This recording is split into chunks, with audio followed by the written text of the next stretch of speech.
this particular country, in this particular nation, our country, Kenya. Yes, and on this Wednesday morning, I hope you're very okay, very good, and I wish you all the best throughout the day. And today, as I sit here, I'll be your host, Luta Conchella Amy, as we walk together in this particular topic.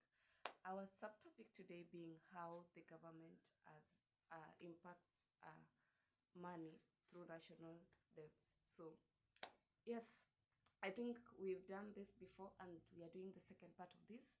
And yes, whatever I'm going to say, some of it could be new to you, some of it could be something you just know, but yeah, if it is new, try it out.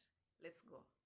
So on to our very first part, the government, how the government has impacted money circulation through national debt. Mainly, I would say the government has done this through borrowing and lending out of money and all that.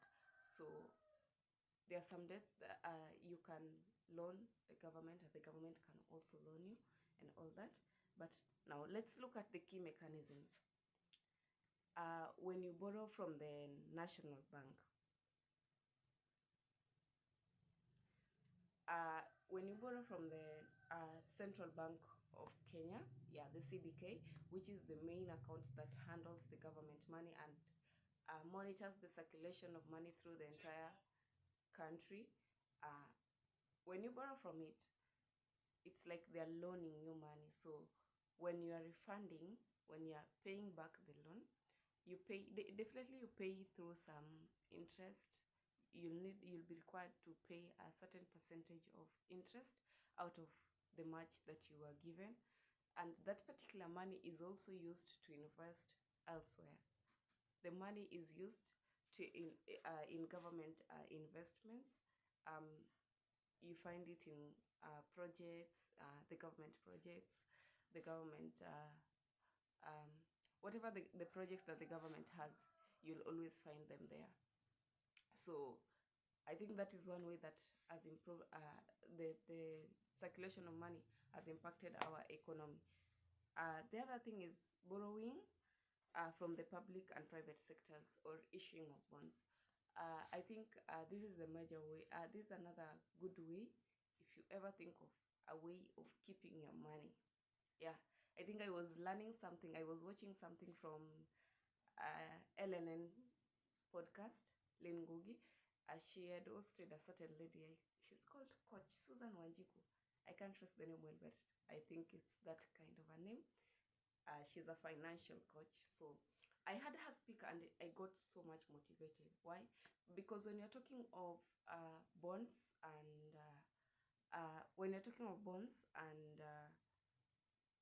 borrowing, she's advising that government offers bonds, issues bonds, and in case you're thinking of a way to save,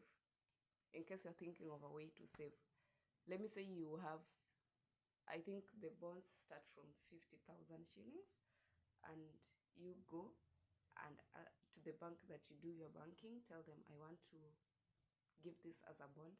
There is a certain percentage that you'll be earning per annum. So if you save 50,000 shillings with the government, there is a certain percentage that you'll be earning back at the end of every year. Saving it does not mean that the government takes it and keeps it, or rather, wherever you give it, it is kept there. Not at all. It means you take it there and it is used in government projects. Remember, you're not doing this alone. Maybe you are giving your 50,000, someone is having 100,000, the other one is having a million, the other one is having whatever amount, but I think it's above 50,000. So all this money put together, the government takes it and uses it for its investment purposes. But at the end of the year, you are very sure at the end of the year, there is a certain interest that this money will be making you. I don't know if it is 14% or 19%. I'm not sure about it, but it will be earning you some interest. So take this example. For instance, this is 2025. You decide to give a bond of 50,000 and you earn 14% of it by the end of the year. 2026, maybe you increase your bonds. 2027, 2028. I think doing this in 5 years, doing this for a period of 5 years, you'll be able to get much more than what you'd have gotten if you were to save in a bank. You see? So I think this is a good idea, and I think it's also a good way to go and a good way to choose out of what I learned. I think I got so much interest in it. And she was also talking about money market funds. So she gave a very good example of a certain gentleman who had retired, had a piece of land that was lying idle in Kitengela. So the only thing, when the gentleman asked for advice on how this land could be made reproductive, she sat down with the man, discussed, and do you know what they decided to do? They decided to sell this particular piece of land plus other investments. The idea was the man had retired without money in the account, but several investments. So much of the money was invested elsewhere that was not giving back. So what they decided to sell the entire piece, to auction it, and it was sold. It was sold out up to, was it 9.5 million? So this gentleman, the 9.5 million, the lady advised the old man to invest it into the government bonds. And mark you what, this man would earn, that is 1.4 million per annum. And you know, for the government bonds, they come after every 6 months. So in 6 months, the man was earning 707,000. If you try doing that per month, that is 100,000. 100,000 is enough for a retiree to manage per month. Yeah. So I think that is the great idea that the government came up with, so that its own people, out of the savings, out of, they are also, when you keep on borrowing, the value of our currency reduces. When it reduces, it gives the investors a tough time to do the investment, because the cost of importation, whenever they are coming, we need to buy something and all that, the value will definitely will spend in that particular currency that is not making sense in our own currency. That is now the bad impact of borrowing. But if the government is borrowing to invest somewhere that is going to gain back, then it's well and good. But I think borrowing excessively is going to diminish the value of our currency. Then, during economic, for instance, the economy is not stable and all that, money is not, sorry, money is not circulating properly as expected and all that. So what will the government do? They inject the liquidity of banking system. Liquidity is now the flow of money. How will money be flowing from the central bank to other banks to the people, so that business continues as usual? Economic crisis sometimes has caused, as let me say, has caused. Yeah, look at Africa. We are all in Africa.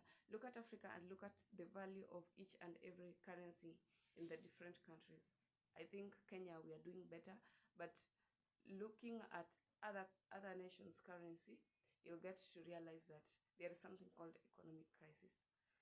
I think looking at you find that, I think I've been to Uganda, and one thing that once surprised me was that back then, that is 2016 or what?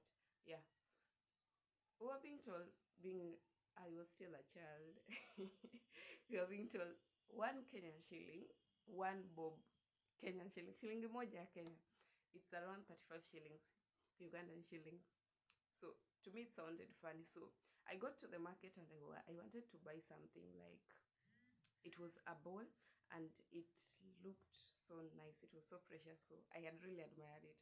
So when I got to Owino market, that is in Kampala, I was like, I must get it. So on asking, I was told it was 10,000 Ugandan shillings. I'm like, what? 10,000? Uganda? Okay, the idea of Ugandan shillings had not yet hit me, though we had converted our money back to the Ugandan shillings. So I was like, 10,000? To me, 10,000 sounded so much, too much money. But when the guy told me it's 10,000 Ugandan shillings, I had to confirm with the people I was with. Yeah, and they told me that is around 350, 400 Kenyan shillings. It never made sense to me. So some of these things we learn them as we grow. Yeah, we learn them as we grow, and I think that is another thing. Yeah, so the value of the currency should be something that the government should be putting key interest in it. Our currency as Kenyans, I think the fact that the dollar is at a stable rate, we are there. Yeah, I think we are doing quite better. So what is the impact on currency value? Yeah, the same thing. The impact of currency value is that it limits investment projects. Whenever we are we get investors, the first thing they look at is the currency. If the Kenyan currency, and let me say the dollar or the euros, have different values, or rather the rates are not merging up, it gives the investor a hard time. Meaning they are going to spend so much so that they can also fit in that currency. You see? So I just think the government should remain stabilizing that particular currency as we continue to do our usual businesses. And also the government releases money to the people.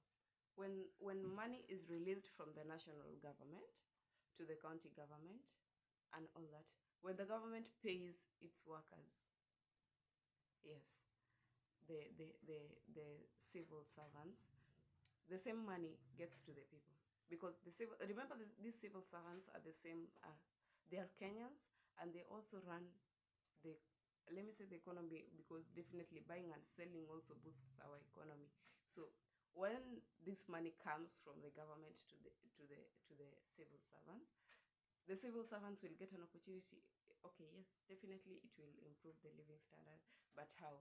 It is also going to get to the business sectors, the small business sectors that we are having, which also helps to grow the entire economy. So when you see the economy of Kenya is like improving, sometimes we say the economy, hey, imekuwa ngumu. Yes, imekuwa ngumu. Yes, we don't deny that is a fact, but looking back from where it was up till right now, you'll realize there is a big difference. Not that a negative difference, but there is a positive trend in our economy. As long as something could cost much more expensive than what it would cost. Let me use an example of bread. When I was growing, let me say in my primary school, we would buy bread at 50 shillings, 45, 50 shillings. Yeah.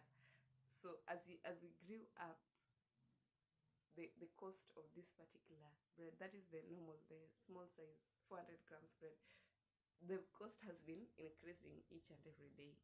45, 50, around 50, 55. That way, each and every time it increases.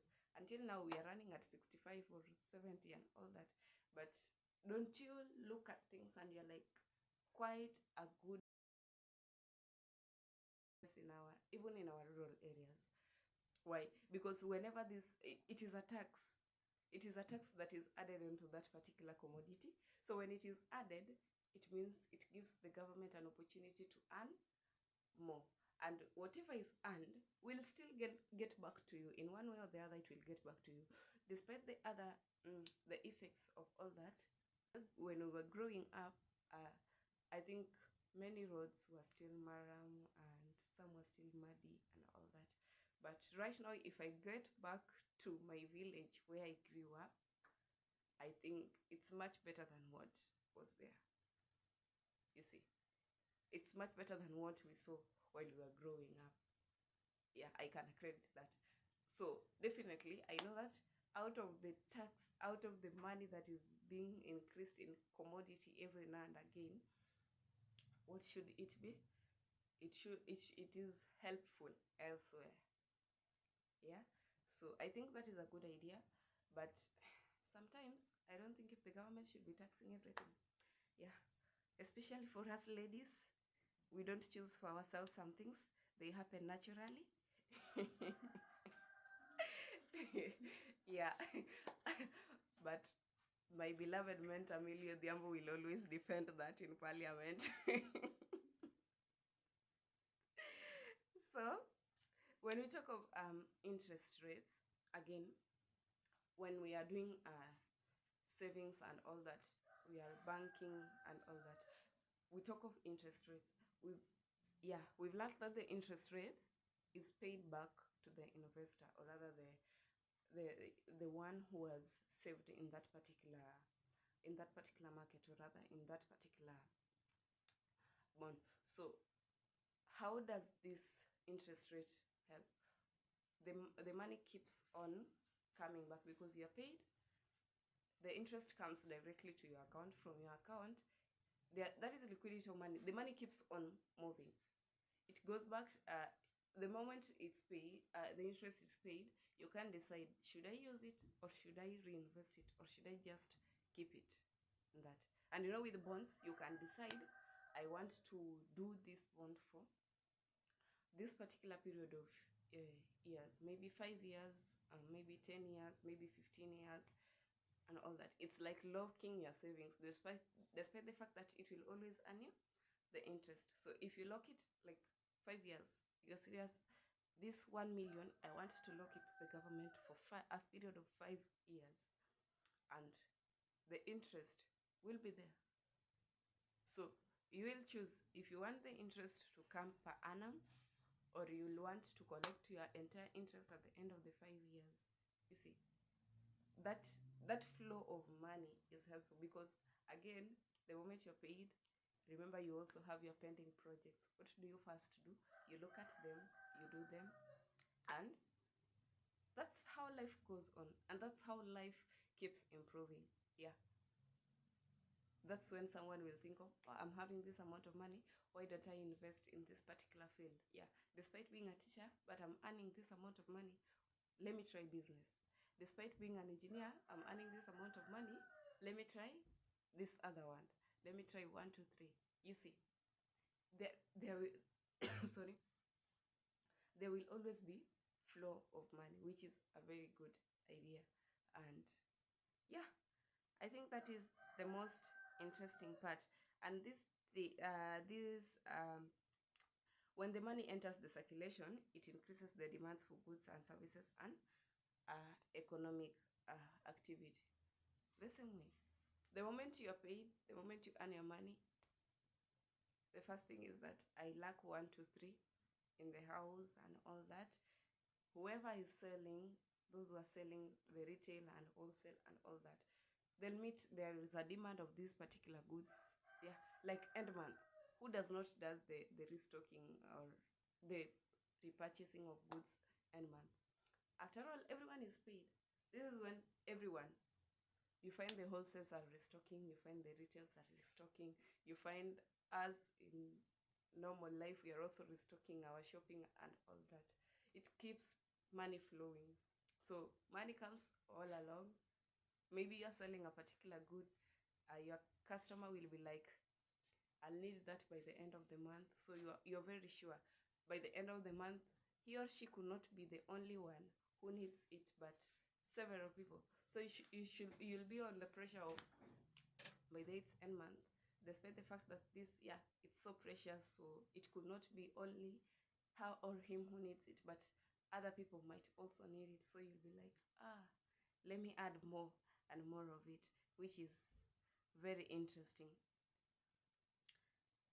When we talk of now some of these disadvantages, when we talk of how the government spends money, we've said it, when the government spends money on projects, there are some projects that will never earn an income back to the government, or the government cannot tax it. For instance, when a road is built, or when a dam is built, or yeah, an hospital has been built, and all that, the government cannot tax this, you see. So money will have been spent in that particular direction, but remember that money has been used there. It is not going to, let's have a picture of this. Money, we the citizens, through our businesses and what we do, we we we we deliver goods and all that. We get an income. From the income, we pay taxes, right? Yeah, and we pay taxes in different ways. We pay taxes. The taxes go back to the national government. From the national government, the national government also releases the money in different ways. It pays the civil servants. It releases money to the county governments. The county governments releases the same money to the different constituencies, different wards, different people, all that. You see, it's a clear circulation of money. But now, if we talk of projects like building roads and dams and all that, remember that is a permanent project. Whatever is going to happen there, it's expenditure. The government can never say that, okay, can never sit and say that there will be an income, or rather there will be a tax from it. Maybe it can only depend from the from maybe the licensing and all that. But being a government project, the government endorses its own, you see. So the little, whatever the government will be earning from that will never be enough. So it will also limit the circulation of money in our country. You see, what does that mean? Living standards.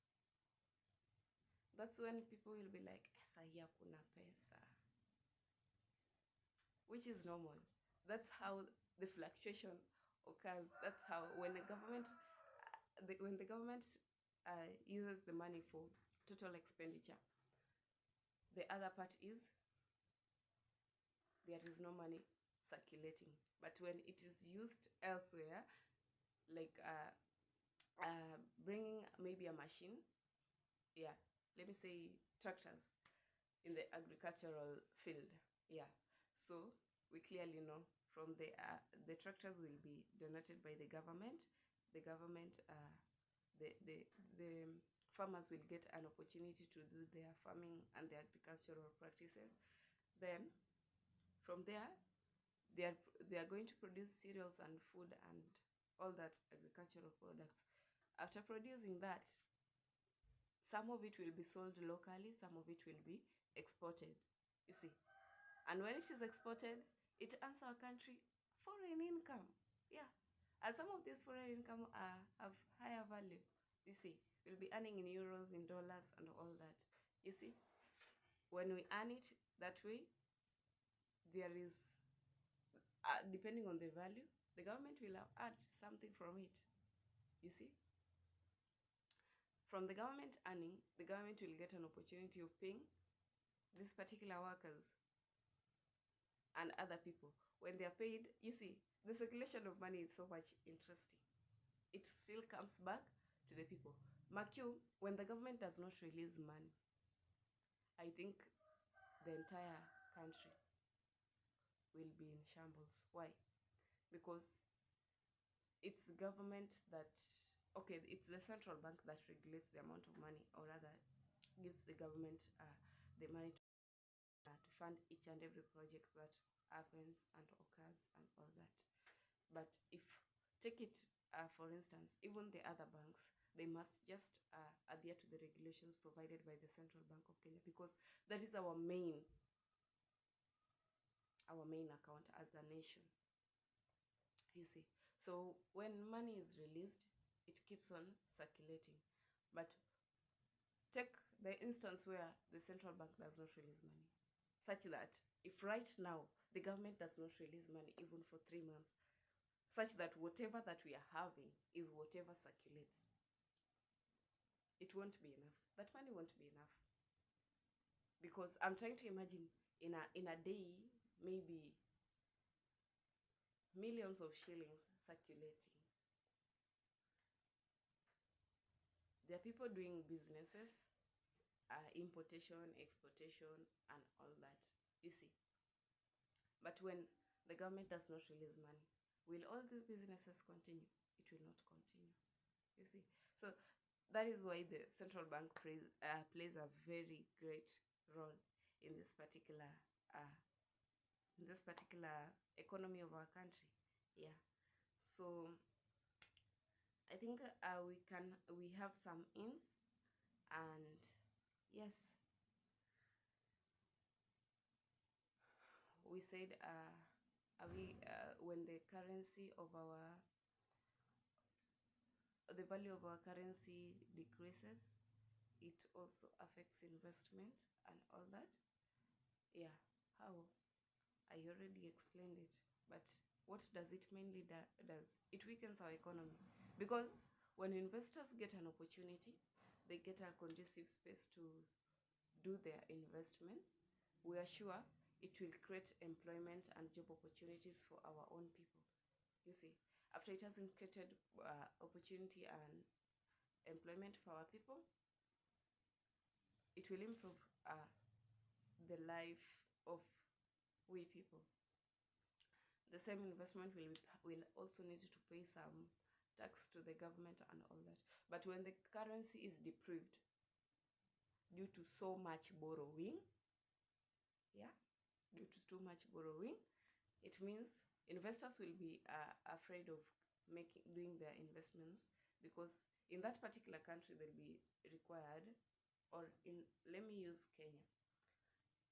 You come from Netherlands, we get an investor from Netherlands who wants to set up a company. For instance, let me say but our currency is, well, we say, God forbid, if our currency loses its value, or rather the value deprives, it means it will cost the investor too much of our currency for him or her to do the investment. Even after doing the investment, he or she will use so much money paying for the different let me say, the taxes, workers, and all that. Meaning the amount of money that he or she is going to remain with will be so little that will not give back according to what, or rather the target he or she had, you see. So these are some of the things that investors will always look at given an opportunity. The fact that they can identify a place, that's why we'll have some places where a certain mineral, let me say minerals, because that is what most people do. When a certain mineral has been identified and the government agrees that yes, you can start your investment and all that, the sign and all that, but you'll find that this investment might not be implemented as early as possible, or in the same way that the idea came. Why? Because they sit down, look at the currency, and they're like, hey, the currency of transporting all this to that particular nation, and then paying the different bills, and then doing 1, 2, 3, it is so high. So the currency is so little, meaning it's going to earn that much, despite that in their country it will be so much money, but to the investor it will be so little. Yeah, because we buy and sell currencies so high, so meaning whatever the investor will be earning will be so little in their own currency, you see. So I think that is one of the that impacts the economy negatively. So